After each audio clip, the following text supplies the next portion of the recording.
Họ đâu có còn lấy máy gì đâu.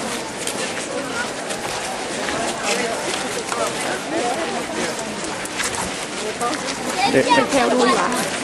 Bây giờ đi vô chỗ garden. Đi chặt có chừng nhìn người khác dám bả cứ theo người đó. Ví dụ.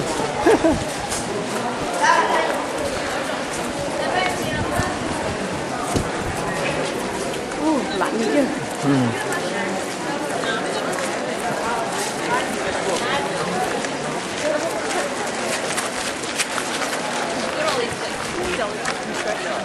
Right, then we are. We've got the gardens out here on this side. The rooms that we're going to be visiting shortly are up on the first floor there. Okay? So I won't keep you any longer. So you can go and do some photographs out here. Remember how to get back to where we're going? Down here to the end of the building, over to the left-hand side, door B, and I'll be there. 125. 125, and then I'll give you a ticket to the chateau. Okay. I need just one person to go with Brigitte, just to go into the chateau, but we'll come back to you very soon.